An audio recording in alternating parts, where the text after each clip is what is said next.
কনসেপ্টে বিশ্বাস করে। আমার কাছে সংখ্যালঘু আর সংখ্যাগুরু বলে কিছু নেই। আমার সৃষ্টিকর্তা যদি কোনো সুযোগ দেয় আপনাদের সেবা করার, এটা তারপরে বুঝতে পারবে, এখন বুঝতে পারবেন। সুযোগ দেয়, অনেকে অনেক কথা বলে, প্রফেশনাল যারা তো আসে নানান ধরনের কথাবার্তা বলে, কিন্তু বাস্তবে দেখতে পাবেন যে আমার কথার মূল্য আছে কি নাই। সরকার, একটা ফ্যাসিস্ট সরকারের পতন হওয়ার পরে আপনার একটু আতঙ্কগ্রস্ত ছিলেন। তখন আমাদের সাবেক এমপি, ফ্যাসিস্ট সরকারের সঙ্গে এমপি, উনি পলাতক ছিলেন, সব হতে পারে, কারণ তার নেতৃত্ব পালিয়ে গিয়েছে, কারণ তার তো সুযোগ ছিল না এখানে থাকা। বলেন তো আওয়ামী লীগের নেতৃত্বে এবং রাত্রে আওয়ামী লীগ নেতৃত্বে ছিলেন না। আমাদের বিএনপি সাবেক এমপি তখনও দেশে ছিলেন। তখন আমাদের ভারপ্রাপ্ত চেয়ারম্যান জনাব তারেক রহমান সাহেব আমাদের সেন্ট্রালে নির্দেশ দিলেন যে আমাদের সাধারণত ধর্মীয় যারা ভাই বোনরা আছে তোমরা প্রত্যেকটা মন্দিরে যাও এবং তাদের পাশে দাঁড়াও, তাদের সুখে দুঃখে উৎসবে তোমরা অংশগ্রহণ করো। ভারপ্রাপ্ত চেয়ারম্যান জনাব তারেক সাহেবের নির্দেশে আমার এই মন্দিরে সহ বহু মন্দিরে আমার যাওয়ার সুযোগ হয়েছিল এবং তখন আমাকে যে সম্মান দিয়েছিল আমাদের সনাতন ধর্মী ভাইরা, আমি খুবই কৃতজ্ঞ তাদের প্রতি। আজকে এরকম একটা সুন্দর পরিবেশে এই মন্দির কমিটি আমাকে দাওয়াত দেওয়ার জন্য আমার পক্ষ থেকে, বলদ উপজেলা বিএনপির পক্ষ থেকে, বলদ পৌর বিএনপির পক্ষ থেকে, রাজবাড়ী জেলা বিএনপির পক্ষ থেকে, আমি কৃষক দলের সেন্ট্রাল কমিটির সহসভাপতি আমার কৃষক দলের পক্ষ থেকে আমি আন্তরিক কৃতজ্ঞতা জানাচ্ছি। যখনই আপনাদের উৎসবে থাকেন, সুখেও থাকেন, দুঃখেও থাকেন, আমি সুখে না, আমি দুঃখের কাছে থেকে আমি পছন্দ করি।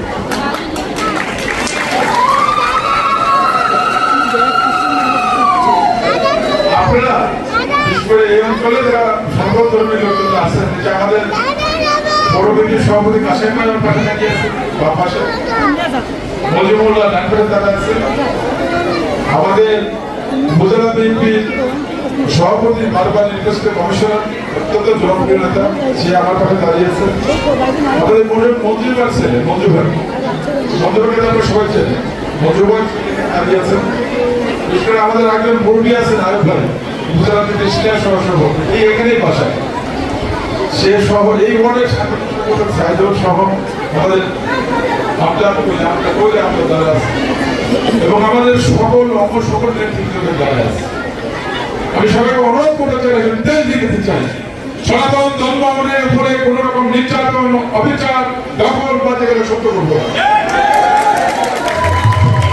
এটা আমার দায়িত্ব। আপনারা আমাকে বলবেন, আগামী নির্বাচন পর্যন্ত আমার কিছু সুযোগ সুবিধা আছে। আগামী নির্বাচনে যদি দেশ আমাকে বাড়ি চিনে দেয়, দয়া করে আমার পাশে থাকবেন, দয়া করে আমার পাশে থাকবেন। প্রতিদান আমি দিতে পারবো না, একটু ভালোবাসা দেবো, ভালোবাসায় আপনাকে পরিপূর্ণ করে দেবো ইনশাআল্লাহ, ভালোবাসায় পরিপূর্ণ করে দেবো ইনশাআল্লাহ। আমার তো আমি আসলে আমার পারিবারিক কথা বলি, আমার পরিবারের মাত্র 5 জন সদস্য, 5 জন। আমি হাইকোর্টের আইনজীবী, আমি রাজনীতিবিদ। আমার ওয়াইফ অত্যন্ত সুশিক্ষিত, সে একটা কলেজের টিচার। আমার বড় সন্তান, সে 22 বছর 7 মাসে ব্যারিস্টারি করেছে, লন্ডনে থাকে। আমার ওই সন্তানের ওয়াইফ, সে চার্টার্ড অ্যাকাউন্টেন্ট, সেও লন্ডনে থাকে। আমার আরেকটা ছোট ছেলে, সে লন্ডনে ব্যারিস্টারি পড়ে। আমার আসলে এখানে এই জেলা বিএনপি নেতাকর্মী, রাজবাড়ির সর্বস্তরের জনগণ, বিশেষ করে হিন্দু ভাইরা, সবাই আমার আপনজন, আপনারাই আমার আপনজন।